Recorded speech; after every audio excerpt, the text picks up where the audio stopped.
sierva de Dios es la fidelidad. La fidelidad. El día de hoy el apóstol Pablo, vamos a ver que nos enseña que la característica distintiva de todo siervo y toda sierva de Dios es la humildad. La característica distintiva de todo siervo y toda sierva de Dios es la humildad.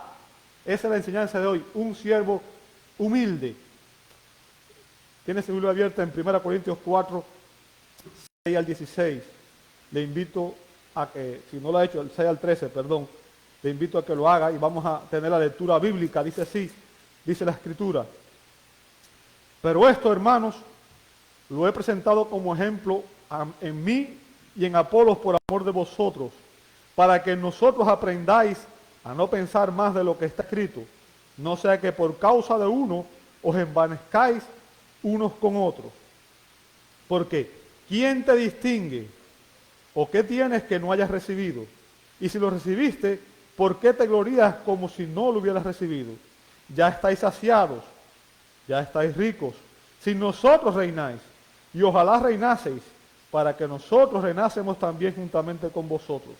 Porque según pienso, Dios nos ha exhibido a nosotros los apóstoles como apostleros, como a sentenciados a muertes, pues hemos llegado a hacer espectáculo al mundo, a los ángeles y a los hombres. Nosotros somos insensatos por amor de Cristo, mas vosotros prudentes en Cristo. Nosotros débiles, mas vosotros fuertes. Vosotros honorables, mas nosotros despreciados. Hasta ahora padecemos hambre, tenemos sed, estamos desnudos, somos abofeteados y no tenemos morada fija. Nos fatigamos trabajando con nuestras propias manos. Nos maldicen y bendecimos. Padecemos persecución y la soportamos. Nos difaman y rogamos. Hemos venido a ser hasta ahora como la escoria del mundo, el desecho de todos. Amado Dios, te damos gracias por tu bendita palabra. Gracias, Señor, porque en ellas tú te revelas. Y rogamos, Señor, que al venir a ella en esta mañana, Señor, tú prepares nuestras mentes y nuestros corazones, Señor. Que tu Espíritu Santo sea nuestro Maestro principal y que Él nos ilumine y que Él nos permita entender las maravillas de tu ley, Señor. Te rogamos esto en el nombre de Jesús y te damos gloria y honra una vez más. Amén, amén y amén. Pueden tomar sus asientos, amados. Muchas gracias.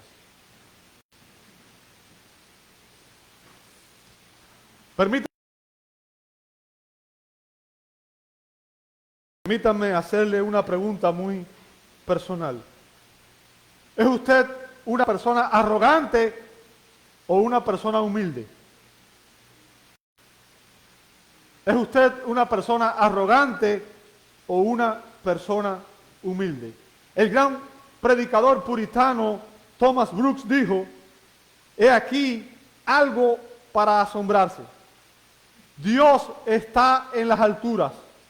Y aún así, cuanto más alto se eleva una persona a sí misma, más lejos se encuentra de Dios. Y cuanto más bajo se humilla, más cerca está del Señor.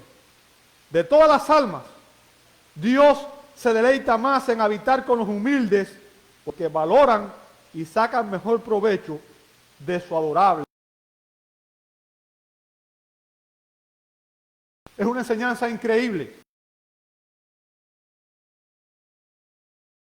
De 1 Corintios capítulo 4, versos 6 al 13, define específicamente cuál era el problema que estaba causando la división en la iglesia de Corinto. Y Pablo lo define con una sola palabra. La causa de la división en la iglesia era la arrogancia. La arrogancia que había en los creyentes. Y para confrontar este pecado, el apóstol Pablo contrasta las actitudes de dos siervos, de dos clases de siervos dentro de la iglesia de Corinto. ¿Ok? Y eso es lo que vemos aquí, el contraste entre las actitudes de dos grupos de personas. ¿Ok? Ahora, ¿cuáles son esas dos actitudes? En estos versos el apóstol contrasta la arrogancia de los creyentes de Corinto, en los versos 6 al 8, con la humildad de los apóstoles en los versos 9 al 13. Vamos a empezar con la arrogancia de los Corintios, en los versos 6 al 8. Pablo comienza diciendo, y estoy leyendo la Biblia de las Américas, ¿ok? Dice, esto, hermanos, fíjense que el apóstol se dirige a la congregación como a sus hermanos, ¿ok? No como el apóstol, sino como hermano. ¿Y por qué lo hace? ¿Por qué los llama hermanos? ¿Por qué se pone a su mismo nivel? ¿Por qué les habla de esta manera? Bueno, lo hace con el propósito de suavizar la severidad de las palabras que vienen a continuación. Lo hace con el propósito de que ellos entiendan que lo que les está diciendo tiene el propósito de ayudarlos, el propósito de edificarlos, y que Él lo hace por amor a ellos. Bien. Recuerden, para los que no recuerdan esto, debido a la fascinación que tenían los creyentes de Corinto con la sabiduría,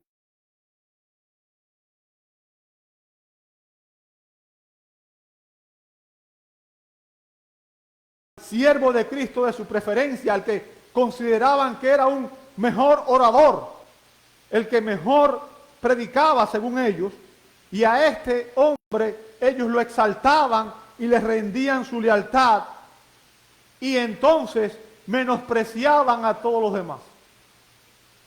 En otras palabras, escogían un predicador y ese era el único para ellos, y los demás eran despreciados, no les importaban, los veían como menos, como inferiores, como que no eran importantes. ¿Bien? Y era precisamente esa actitud la que estaba dividiendo la iglesia de Corinto, porque entonces había un grupo que decía, yo soy de Pablo, y otro decía, yo soy de Apolos, y otro decía, yo soy de Pedro, y otro decía, yo soy de Cristo. Pero en realidad tampoco estaban siguiendo a Cristo, estaban siguiendo sus propias ideas, ¿verdad? Y desde el primer capítulo de esta epístola, el apóstol Pablo ha venido enseñándonos dos verdades fundamentales. Dos verdades fundamentales que todo creyente debe tener muy claro en su mente, y que yo quiero que tú recuerdes muy claro, ¿verdad? Ningún creyente debe saltar ni la sabiduría.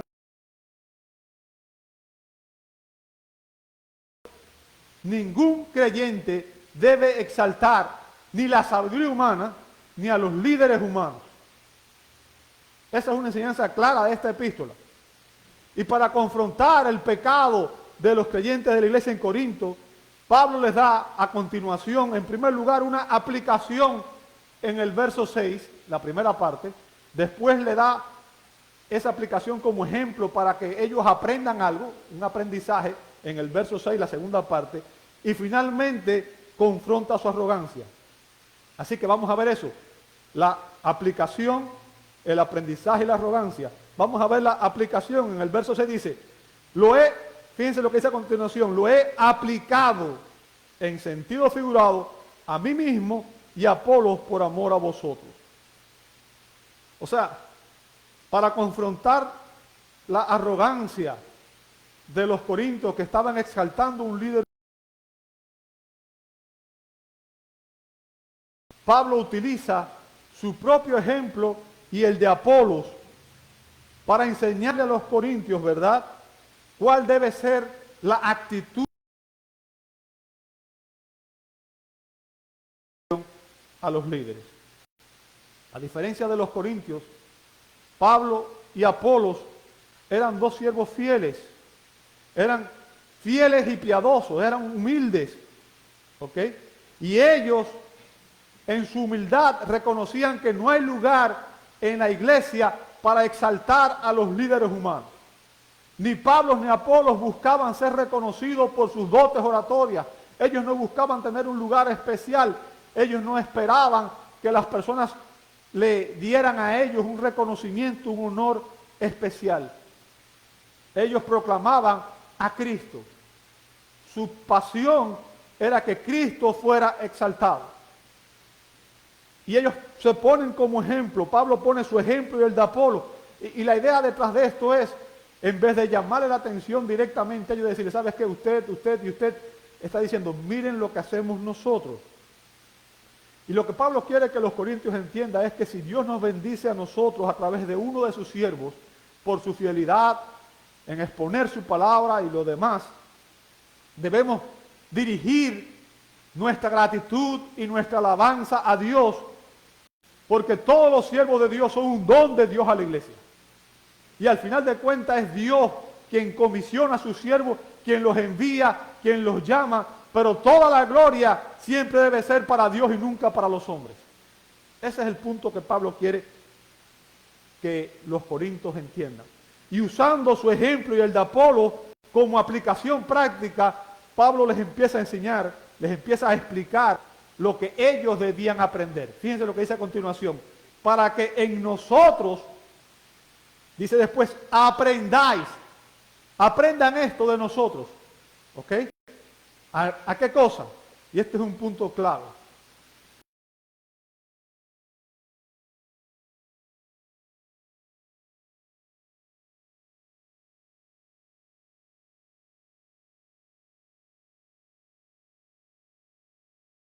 Nosotros debemos aprender a tratar a los siervos de Cristo conforme a la norma bíblica, conforme a la manera en que se nos instruye en la Escritura, ¿verdad? Pablo, cuando usa estas palabras, no estaba apelando a ningún pasaje en particular, sino que estaba enseñando algo que la Biblia enseña de principio a fin. Tanto en el Antiguo Testamento como en el Nuevo Testamento, la Biblia nos enseña que Dios resiste a los arrogantes, a los orgullosos, a aquellos que creen que son superiores, a aquellos que piensan que son mejores que los demás. Y que Dios da mayor gracia a los humildes. ¿Escuchó eso? Esa enseñanza es clara en toda la Escritura. Salmo 138, 6, Proverbios 3, 34, Mateo 23, 12, Santiago 4, 6, Primera de Pedro 5, 5. O sea, la Escritura enseña de principio a fin que Dios resiste a los soberbios, a los arrogantes, y que Dios da gracia a los humildes. Y ese es el punto que Pablo quiere que los creyentes de Corinto entiendan.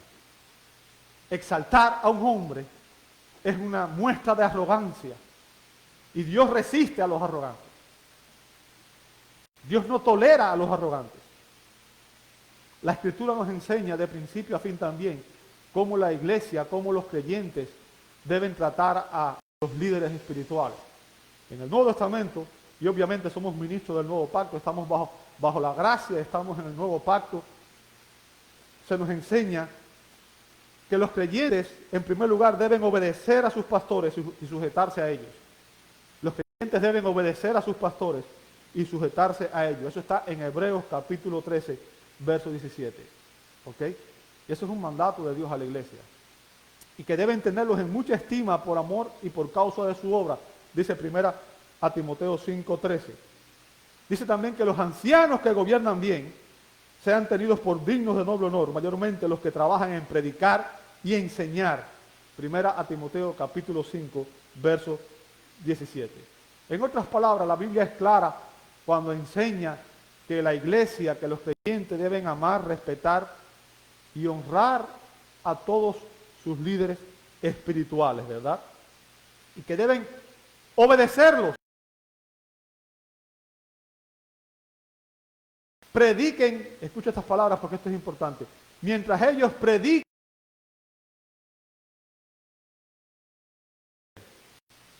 ¿siguió eso?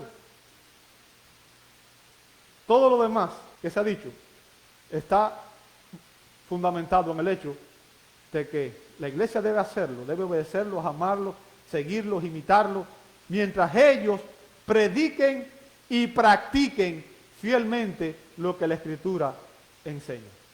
Bien, los siervos de Cristo deben ser honrados, pero solo dentro de los límites que la Escritura establece. Ahora, ¿cuál es el punto que Pablo quiere hacer con esto, amados hermanos? Ponerse a comparar a un líder con otro o rendirle lealtad a un líder sobre otro es contrario a la clara enseñanza de la Escritura. Y es un pecado. Cuando usted dice, este pastor es el mío y aquellos no, y rechaza al resto, es un pecado porque al fin de cuentas todos los líderes que Dios ha puesto en la iglesia, es Dios quien los ha llamado, es Dios quien los ha comisionado y son siervos de Dios al final. ¿Entiende eso?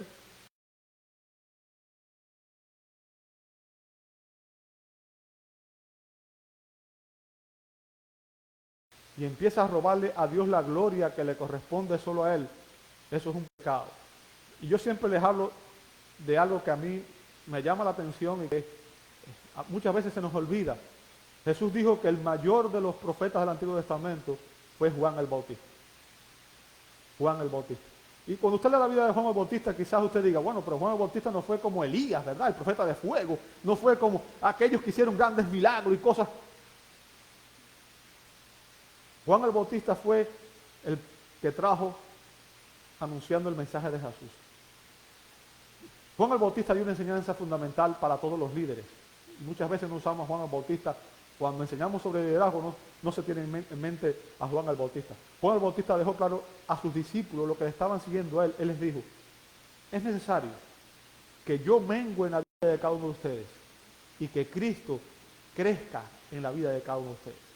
Y esa es la función de todo líder genuino. Llevar a los creyentes a los pies de Cristo y llevar a los creyentes a la adoración a Cristo y que Cristo crezca en ellos y que nosotros dejemos de ser importantes en su vida. Esa es la función de todo líder. Es a Cristo a quien se debe rendir gloria y honra. Nuestros ojos deben estar puestos en Jesús, el autor y consumador de la fe, no en los hombres. Cuando la iglesia empieza a poner sus ojos en una persona y a seguirlo de una manera especial, esa actitud es la que caracteriza a las sectas, amados hermanos. Las sectas. En las sectas, un líder se convierte en la autoridad suprema e infalible y decide qué deben creer y qué deben hacer sus seguidores. Y nosotros no estamos llamados a ser una secta, estamos llamados a ser la iglesia de Cristo. Y nos llamamos cristianos. ¿Por qué? Porque Cristo es nuestro supremo ejemplo. Cristo es nuestra autoridad. Cristo es nuestro Señor, nuestro Salvador. Aquel a quien imitamos, aquel a quien seguimos, aquel a quien adoramos, aquel por quien vivimos, aquel por quien también estamos dispuestos a morir. Porque Él es quien nos redimió de nuestra condición, quien nos salvó del pecado. El doctor John MacArthur afirma que el respeto piadoso se convierte en exaltación impía cuando excedemos lo que está escrito. Cuando la gratitud amorosa y la lealtad legítima se contaminan con orgullo y vanidad, la iglesia de Cristo se fractura y debilita. Lo que Dios pretende como un medio de unidad, Satanás lo convierte en un medio de división. Los corintios habían ido mucho más allá del respeto bíblico por los ministros y habían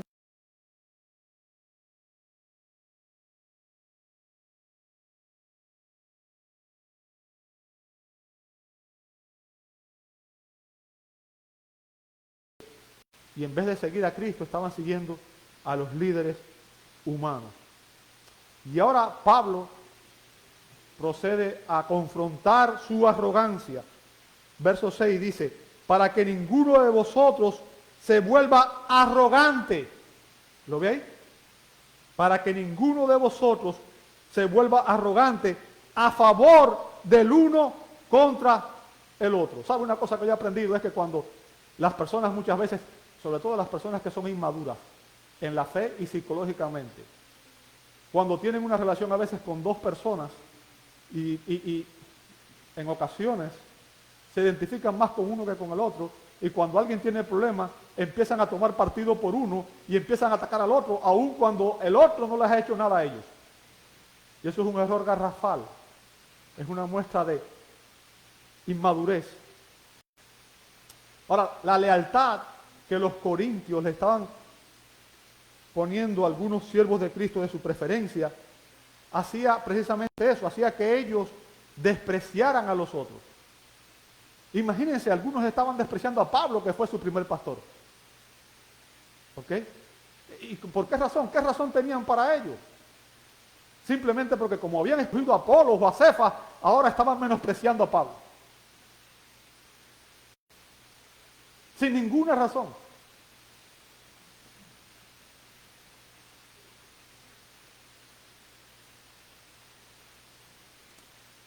La arrogancia de los corintios llegaba a tal punto que empezaron a enfrentarse unos con otros. a atacar. Ustedes son peores. Ustedes no sirven. Nosotros somos mejores. Cuando eso sucede en la iglesia, es una muestra de arrogancia, es una muestra de inmadurez. La consecuencia es que la iglesia de Corinto se estaba dividiendo. ¿Sabe? El término que el apóstol Pablo usa ahí, cuando usa el término arrogante, fusio, viene de una palabra griega, del origen es de fusia, de fuelle, fusa, fuelle. ¿Sabe lo que es un fuelle, verdad? Es lo que se usaba antes para atizar el fuego. ¿Bien? Y el término significa literalmente hinchar, hincharse. Y en el Nuevo Testamento se usa de manera metafórica en el sentido de hincharse de orgullo, de envanecerse. Es cuando una persona se cree que es mejor que los demás. Soy mejor porque tengo un título que aquellos no tienen. Soy mejor porque ocupo una posición. Yo soy mejor porque soy el pastor de la iglesia. Y los demás tienen que rendirme pleitesía a mí. O porque soy un líder. ¿Bien? La arrogancia es un comportamiento orgulloso y desagradable hacia los demás. Es esa persona que un día llega y te saluda y otra persona otro día llega y ni te saluda, ni te habla, ni te mira. ¿Bien? Es la persona que se cree superior a los demás, se cree más importante. Y piensa que los demás deben rendirle pleitesía, porque él es el líder, el predicador, el líder de lo que sea. Y los corintios se habían vuelto arrogantes. Los creyentes de Corintios se habían vuelto arrogantes. Y esa actitud estaba destruyendo la comunión y la unidad de la iglesia. Y Pablo, como un perito maestro, se propone confrontar su arrogancia. Ellos estaban hinchados como un globo. Y Pablo viene así a decirle, ¿sabes qué? Los voy a pinchar con un alfiler para que el globo explote. Para que se den cuenta de que esa arrogancia no tiene valor. Y lo hace utilizando 3 preguntas argumentativas. 3 preguntas. En el verso 7. Porque, fíjense la primera pregunta. Porque, ¿quién te distingue? ¿Quién te distingue? ¿Sabe? El término distinguir ahí viene de una palabra griega, diacrino, literalmente significa separar totalmente, hacer una distinción. Y el punto es considerar a alguien como superior. ¿Bien? Así que la pregunta podría traducirse también como, ¿quién te hizo superior a los demás? ¿Quién te hace superior a los demás? ¿Bien? Obviamente la pregunta es retórica. Y la respuesta es, nadie. Dios no te hizo superior a los demás. ¿Cuándo Dios te dijo a ti que tú eras superior a los demás? ¿En qué capítulo y en qué versículo de la Biblia dice que tú eres mejor que los demás? O que yo soy mejor que los demás. Pero esa es la actitud de muchos de nosotros, ¿verdad? Que tengo que pasar primero en la fila porque yo soy mejor que ellos. Segunda pregunta. ¿Qué tienes que no recibiste? ¿Lo ve ahí? ¿Qué tienes que no recibiste? Ahora déjame hacerte yo quiero ir un poco más allá y quiero hacer esta pregunta de varias maneras para que usted medite un poco en esto. ¿Ok? ¿Quién te dio la vida? ¿Quién te dio la vida? Otra pregunta. ¿Qué trajiste a este mundo? Dime, ¿qué trajiste tú a este mundo? Otra pregunta. ¿Qué te vas a llevar de este mundo? Nos pasamos la vida tratando de hacer dinero para acumular bienes materiales, ¿verdad? Y cuando nos morimos no nos llevamos nada.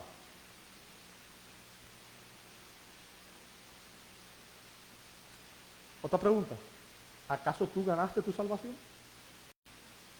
¿Acaso tú ganaste tu salvación? ¿Sabe? En esta pregunta Agustín dio toda la doctrina de la gracia.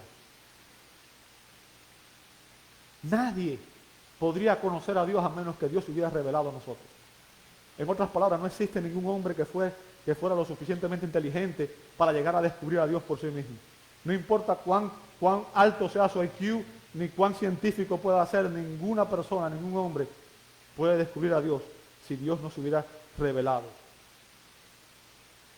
Ningún hombre puede ganar jamás su propia salvación. No importa cuántos méritos pueda tener, no importa cuán exitoso, cuán inteligente, cuán bueno humanamente hablando pueda ser. Ningún hombre, escucha bien, ningún hombre puede ganar su salvación. Por las obras de la ley, ningún hombre será justificado delante de Dios. La salvación es un mérito de la gracia de Dios por la fe en Cristo el Salvador. Bien, es Dios quien nos salva. Tú no te salvas a ti.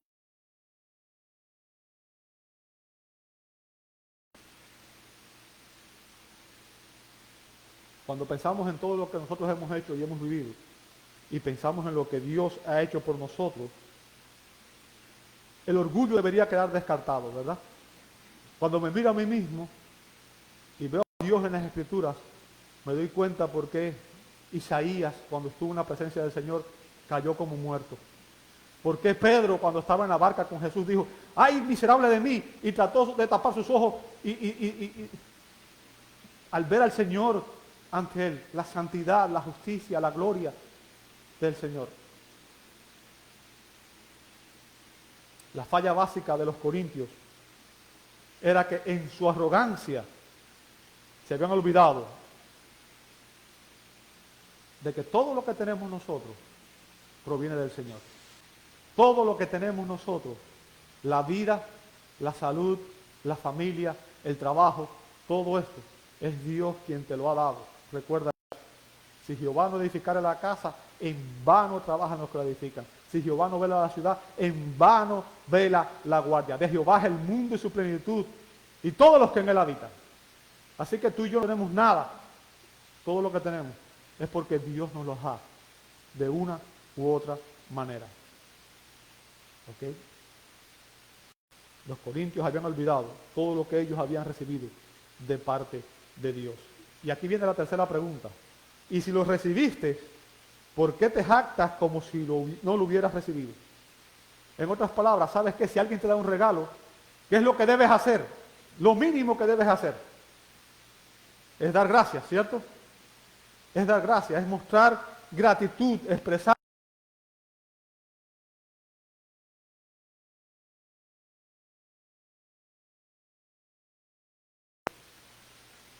Efesios 1:3 lo dice, y 1 Corintios en el Señor, a darle gloria al Señor por todo lo que Él nos da día a día. Dar gloria a Dios. Deberíamos darle gloria a Dios por todo, por respirar el aire que es suyo, el oxígeno que es suyo, por los alimentos que tenemos. ¿Sabe? Las tres preguntas argumentativas van seguidas de tres afirmaciones sarcásticas. ¿Sabe? El sarcasmo no es algo que a mí me gusta mucho. Sin embargo, en la cultura de aquí, la cultura, los anglosajones utilizan mucho sarcasmo. A mí no me gusta, me parece algo desagradable, ¿verdad? Sin embargo, aquí vemos en la Escritura que el apóstol Pablo usó un sarcasmo santificado. Ahora, yo quiero que usted entienda, Pablo estaba siendo guiado por el Espíritu y lo hizo con toda intención, con la idea de ayudar a aquellas personas a reflexionar en su condición. Bien. Para confrontar la arrogancia de los corintios, Pablo utiliza un poco de sarcasmo y les hace una serie de elogios fingidos. Elogios fingidos.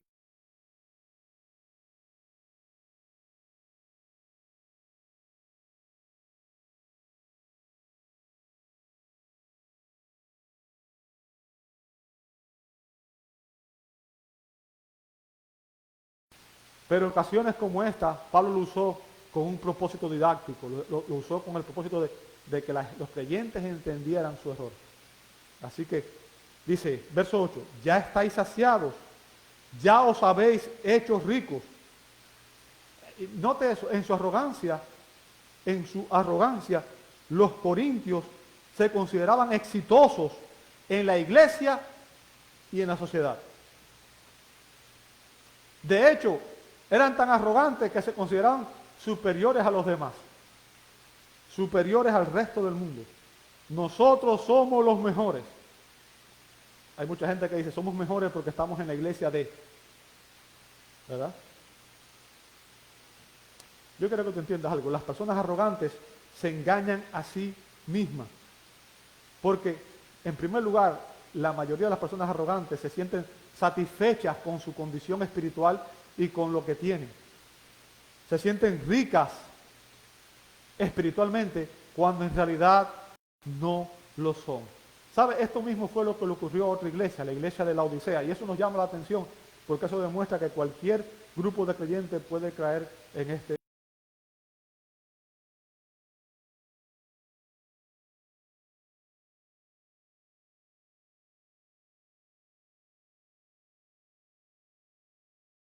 Y me he enriquecido. Y note después, y de ninguna cosa tengo necesidad. ¡Wow! Qué soberbia, ¿verdad? No tengo necesidad de nada. Eso es como decir, ni siquiera a ti te necesito, Dios.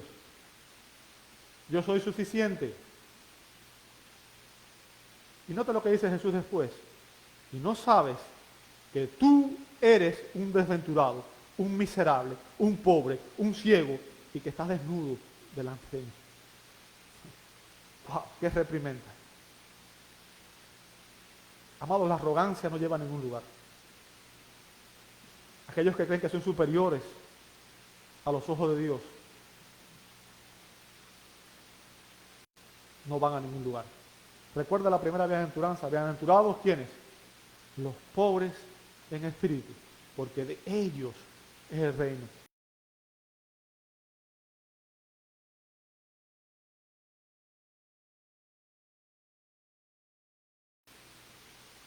La arrogancia no nos lleva a ningún lugar. En su arrogancia, los corintios estaban satisfechos de sí mismos. Pensaban que eran mejores. Pensaban que eran superiores a los demás. Note lo que dice Pablo a continuación. Ya habéis llegado a reinar sin necesidad de nosotros. Bien. Y el punto que Pablo está haciendo aquí es como los corintios estaban actuando como si ya ellos estuvieran disfrutando las bendiciones del reino milenial, cuando Cristo estará reinando literalmente la tierra e impondrá un reino de justicia, paz y bendición. Y Pablo les dice, ustedes están ya como viviendo en el milenio, tienen su propio milenio privado, ¿verdad? Se sienten como reyes, como si fueran lo mejor del mundo, ¿cierto?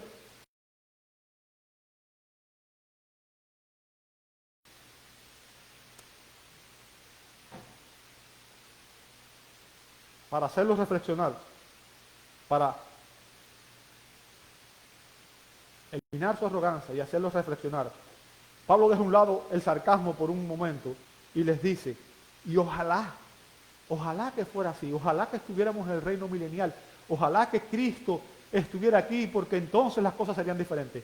Y ojalá hubieras llegado a reinar para que nosotros reinásemos también con vosotros. Fíjense, Pablo está diciendo, nosotros les predicamos el evangelio. Resulta que ustedes creen que ahora están en el milenio y que nosotros estamos fuera. Ojalá y fuera verdad que estuvieran en el milenio. ¿Por qué? Porque si estuvieran en el milenio, entonces estaríamos con cuerpos glorificados, entonces Cristo estaría reinando, entonces realmente viviríamos en un mundo donde no había pecado. Pero esa no es la realidad. Estamos en un mundo caído donde los creyentes todavía seguimos atacándonos muchas veces unos a otros y en nuestra arrogancia actuamos pecaminosamente. Ojalá estuviéramos nosotros reinando con ustedes. Ojalá y estuviéramos en el milenio. Ese es el clamor de Pablo. O sea, y ese es su punto. El milenio aún no ha llegado. Ustedes no están glorificados. Todavía en ustedes hay pecado. porque el cristiano que dice que no comete pecado, que él es perfecto, dice Juan, que el que dice que no peca, el tal es mentiroso, ¿verdad? No estamos reinando con Cristo. Ese no es el caso. Ni los creyentes de Corintios reinaban, ni ningún creyente todavía está reinando. Así que ningún creyente tiene ningún motivo para gloriarse. ¿Por qué? Porque todavía falta que pasemos la evaluación más importante de nuestra vida, que es la evaluación de Cristo. Usted puede pensar, y yo puedo pensar, que soy un gran cristiano. Y algún día el Señor es el que va a evaluar y va a decidir realmente si lo soy o no lo soy. Y Él es el que nos va a recompensar o no. ¿Okay? Ahora, hemos visto la arrogancia de los corintios. Vamos a examinar ahora la humildad de los apóstoles. La humildad de los apóstoles. Versos 9 al 13. Dice verso 9, porque pienso que Dios nos ha exhibido a nosotros los apóstoles. Fíjense, o sea, Pablo ahora pasa de los corintios, pasa a los apóstoles específicamente. Bien. Y Pablo utiliza el testimonio de los apóstoles como un ejemplo de la humildad que debe caracterizar a todo cristiano. Un ejemplo de la humildad que debe caracterizar a todos los creyentes. Usted y yo deberíamos ser humildes, no arrogantes. Bien. Y Pablo nos describe primero su condición, o sea, la condición en que estaban los apóstoles en el verso 9. Luego nos describe su cosmovisión en el verso 10. Y después su comportamiento en los versos 11 al 13. Vamos a ver en primer lugar su condición, verso 9. Verso 9 dice, en último lugar, fíjense, porque pienso que Dios nos ha exhibido a nosotros los apóstoles en último lugar, como a sentenciados a muerte, porque hemos llegado a ser un espectáculo para el mundo, los ángeles y los hombres. Wow, qué descripción de los apóstoles. Bien, pero yo quiero que usted entienda, para entender bien estas palabras de Pablo, hay que entender un poco la cultura y el contexto en que Pablo dijo sus palabras. Si no, no lo va a entender correctamente. Cuando Pablo se llama a sí mismo y a los otros apóstoles un espectáculo para el mundo, estaba usando una imagen que era muy familiar, muy común, muy conocida en el Imperio Romano, para las personas que vivieron en el Imperio Romano. ¿Sabe? El Imperio Romano conquistó muchas naciones y las tenía subyugadas bajo su dominio. Y la manera en que él mantenía pacificadas a las personas era con pan y circo. ¿Oye esa expresión? Pan y circo. ¿Ok? En otras palabras, le daban un poco de comida y los mantenían entretenidos para que la gente no pensaran en rebelarse contra el gobierno. ¿Ok? Ahora, lo que hacían era que en las ciudades, en la mayoría de las ciudades romanas, existían lugares donde se hacían espectáculos. El más conocido de todos es el Coliseo Romano. No sé cuántos de ustedes han oído mencionar eso, ¿verdad? El Coliseo Romano. Y los anfiteatros que existían en las diferentes ciudades, que se llenaban de ciudadanos que iban deseosos de ver los juegos para entretenerse. ¿Sabe? No creo que haya sido algo digno de entretenerse, por el contrario, era algo salvaje. Sin embargo, era algo que se acostumbraba en aquella cultura. ¿Qué hacían? Cuando los generales romanos conquistaban a un pueblo, a una nación, iban al frente en un desfile promocionando su victoria y detrás de ellos iba obviamente todo el séquito y después, al final de ese grupo, iba un grupo de personas que habían sido de prisioneros, que habían sido condenados a muerte. Eran los últimos, los que iban detrás. Y esas personas las separaban porque ellos eran designados para llevarlos a luchar con las fieras en el anfiteatro o en el Coliseo Romano. De hecho, la palabra que se traduce aquí, espectáculo, se deriva de nuestra palabra, ahí se deriva nuestra palabra en español, teatro. O sea, era como un teatro en el cual llevaban a estas personas para que sirvieran de entretenimiento a las personas.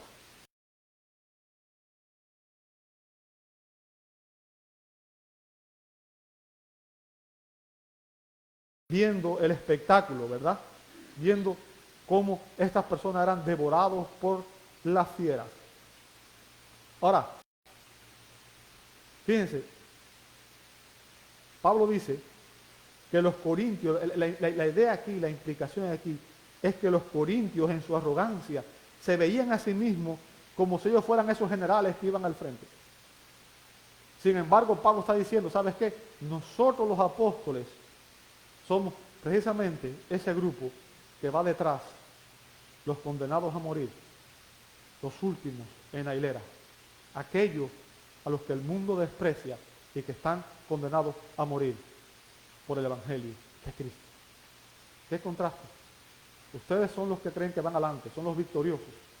Nosotros somos los prisioneros, los débiles, los condenados a morir. Pablo hace esto con el propósito de humillar a los corintios.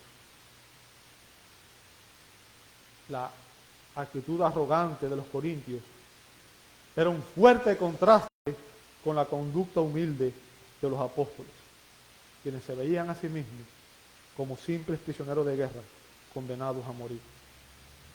Ahora, su condición era el resultado de su cosmovisión.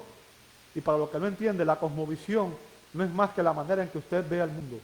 ¿Ok? Todo el mundo tiene una cosmovisión. Lamentablemente no todo el mundo tiene una cosmovisión bíblica. ¿Qué es una cosmovisión bíblica? Es cuando usted empieza a interpretar el mundo a la luz de la revelación de la Escritura. Es cuando usted empieza a valorar las cosas que usted escucha y las cosas que usted aprende a la luz de lo que la Biblia dice que es verdad. El mundo llama muchas cosas buenas cuando la Biblia dice que son malas. Y uno tiene que aprender a valorar. La Biblia es la norma de fe y conducta del cristiano. Y uno debe aprender a valorar lo que es correcto y lo que es incorrecto. No en base a la sabiduría humana, sino en base a la sabiduría divina. Y la sabiduría divina está en la Escritura. Y la única manera en que usted puede llegar a tener una cosmovisión bíblica es cuando su mente está saturada con la palabra de Dios. Conoce la Escritura y sabe cómo usarla en cada circunstancia, como ocurrió con Jesús, que cuando era tentado, él se defendió con la palabra de Dios. Es triste porque muchos creyentes no tienen una cosmovisión bíblica y simplemente se dejan llevar por el conocimiento humano o por lo que otros le dicen y juzgan las cosas no basado en lo que la Escritura enseña, sino basado en su propio razonamiento humano. ¿Bien? En su propio razonamiento humano. Vamos a ver la cosmovisión bíblica de los apóstoles. Pablo utiliza un lenguaje sarcástico nuevamente aquí. O sea, retoma su sarcasmo y les dice, nosotros, hablando de los apóstoles, somos ¿qué cosa? Necios por amor de Cristo. Mas vosotros, los corintios, prudentes en Cristo. Ahora recuerden, Pablo está siendo sarcástico. Y desde una perspectiva humana, Pablo y los apóstoles eran necios al arriesgar sus vidas por predicar el Evangelio. ¿Sí o no? Desde el punto de vista humano, los apóstoles podrían haber sido considerados por el mundo como necios.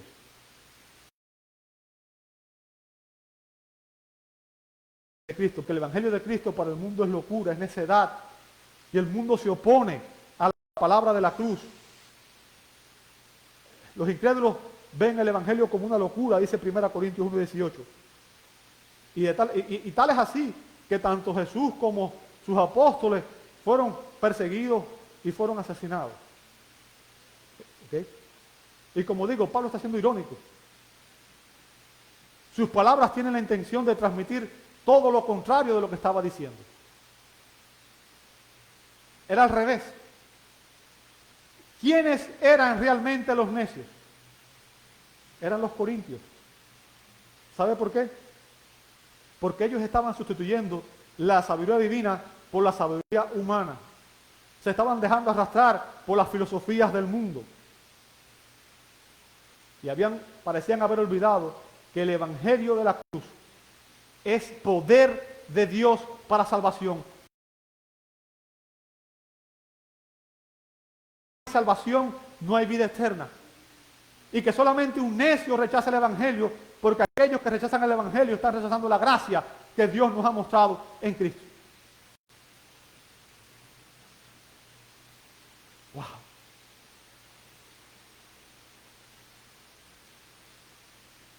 Somos necios por amar a Cristo. Somos necios por predicar a Cristo.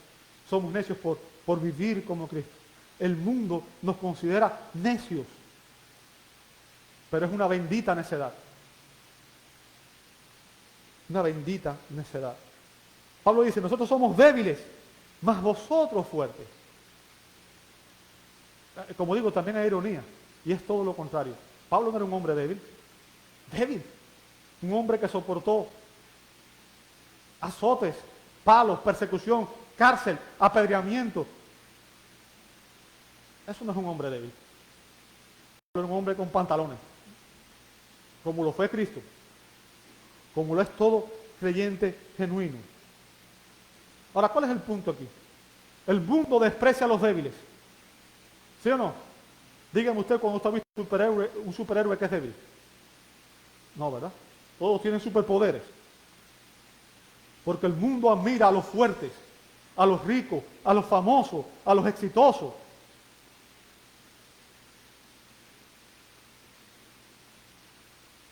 El mundo desprecia a los débiles y alaba a los fuertes. Pero ¿sabes qué? El poder de Cristo se perfecciona en aquellos que reconocen que son débiles, segundo los Corintios 12:9.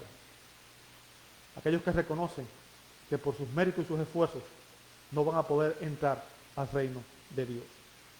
Y cuanto más débil somos, más claramente brilla la gracia de Dios en nosotros. Mientras más débiles somos, más claramente brilla la gloria y el poder de Dios en nosotros. Y las personas pueden ver que no es Gabriel o que no es usted el que está haciendo lo que está haciendo, sino que es la gracia de Dios que lo sostiene y que le da fuerza y que lo lleva en victoria. Y es Dios quien recibe gloria al final. Pablo dice, vosotros sois distinguidos, mas nosotros sin honra. El punto de Pablo aquí es claro. Los corintios buscaban gloria, honor y reconocimiento mundano. Buscaban el reconocimiento de los hombres. ¿Bien? Y con el uso de esta ironía, Pablo intenta hacerles ver las consecuencias de su arrogancia. Los corintios debían saber, debían estar claros lo que dice la Escritura, que cualquiera pues que quiera ser amigo del mundo, se constituye enemigo de Dios. Eso fue lo que dijo Santiago en el capítulo 4, versos 4 al 6. Y que si alguno ama el mundo, el amor del Padre no está en él. Primera de Juan 2:15. La cosmovisión de los apóstoles era una cosmovisión celestial, era una cosmovisión bíblica. Su prioridad era el reino de Dios y su justicia. Su cosmovisión era bíblica. Los corintios no. Los corintios estaban fascinados por la filosofía de este mundo, por el conocimiento de este mundo, por el amor a este mundo, por las cosas de este mundo. Y la cosmovisión, amado hermano, se refleja en el comportamiento. Lo que usted cree define cómo usted se comporta. No importa lo que usted me diga, usted puede decir, yo soy un creyente, pero al final lo que demuestra que usted es un creyente son sus obras. ¿Entendió eso? Somos salvos solo por gracia, solo por fe y solo por Cristo. Pero la fe genuina nunca está sola. Santiago dijo que la fe sin obras es muerta.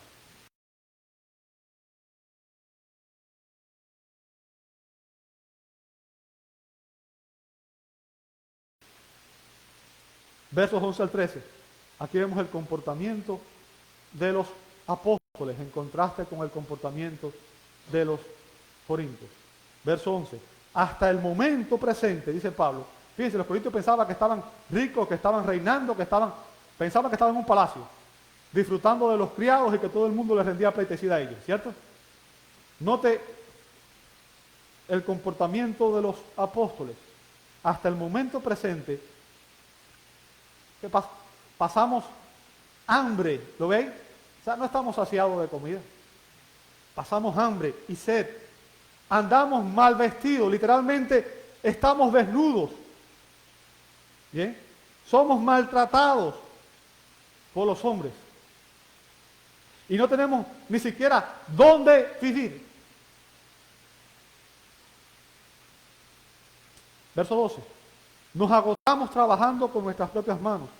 Cuando, fíjense lo que dice después, y esto es importante, cuando nos ultrajan, ¿qué hacemos nosotros? Bendecimos. ¿Qué enseñanza para nosotros? Cuando alguien nos ultraja, ¿cómo respondemos? Cuando alguien nos ultraja, ¿cómo respondemos? Amado, eso es lo que demuestra si somos arrogantes o somos humildes. Al final. ¿Bien? Cuando somos perseguidos, lo soportamos. Verso 13. Cuando nos difaman, ¿qué hacemos? No respondemos igual. No difamamos de vuelta. No levantamos falsos contra nadie. No murmuramos de nadie. Cuando nos difaman, tratamos de reconciliar. ¿Lo veis? Recuerda, un cristiano es un pacificador. Es una persona que siempre trata de traer paz entre todos aquellos que están en contienda. ¿Qué ejemplo de humildad el de los apóstoles? Y fíjense, dice después, hemos llegado a ser hasta ahora la escoria del mundo, el desecho de todo. Y usted dirá, bueno, ¿por qué? Con ese comportamiento, ¿por qué? Pablo lleva aquí a un punto culminante su denuncia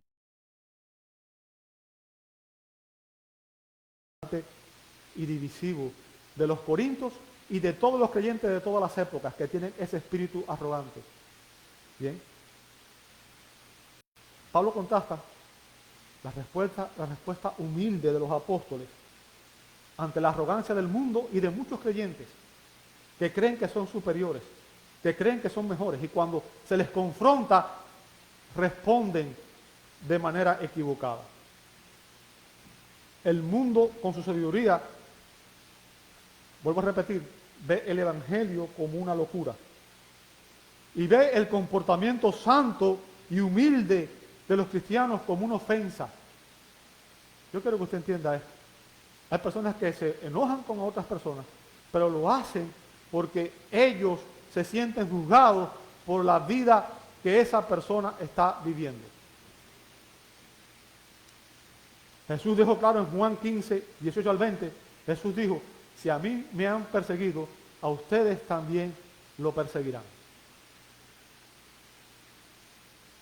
Y el apóstol Pablo también nos advirtió en 2 Timoteo 3:12 que todos los que quieren vivir piadosamente en Cristo Jesús padecerán persecución. ¿Qué significa, amado hermano? El mundo nos va a perseguir si realmente estamos viviendo de la manera que Cristo vive, que Cristo quiere que vivamos, porque Cristo es nuestro ejemplo. Y recuerden que los peores enemigos de Cristo, ¿dónde estuvieron? Fueron los religiosos, ¿recuerdas? Y es triste porque muchas veces personas que dicen ser creyentes son los peores enemigos de otros creyentes. Es lamentable.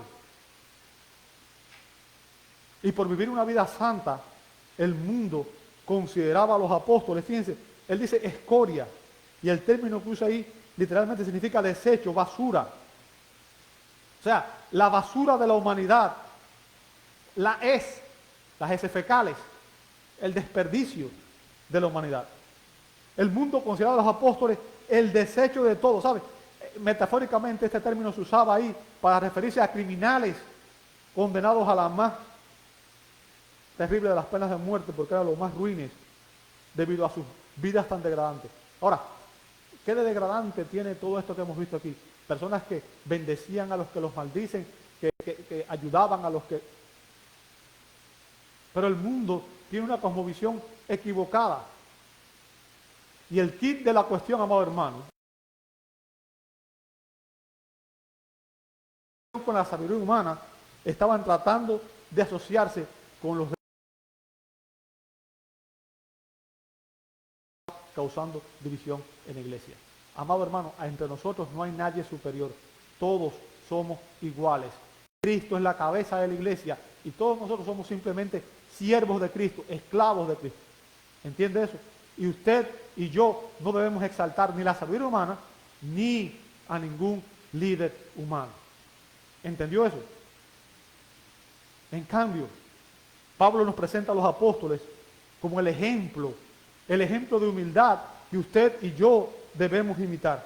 Aquellos que bendicen a quienes los persiguen y que se esfuerzan por vivir en paz con todo el mundo. La pregunta ahora, amado hermano, es ¿qué clase de cristianos somos usted y yo? ¿Eres un siervo humilde de Cristo o eres un arrogante?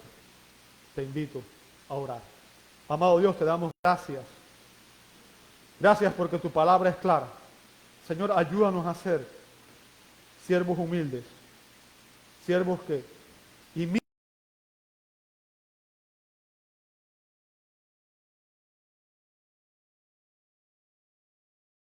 Es un pecado que nos separa de ti y que no nos permite vivir de la manera que tú quieres que nosotros vivamos. Rogamos, Señor, que en tu gracia tú nos ayudes a vencer este pecado y que tú nos permitas vivir realmente en humildad como tú quieres, Señor, amando a nuestros hermanos, amando a nuestro prójimo, amando aún a nuestros enemigos, Señor. Padre, aplica esta enseñanza a nuestros corazones, Señor. Y permite que esta sea una experiencia que podamos vivir cada uno de nosotros. Te lo pedimos en el nombre de Jesús. Amén y amén.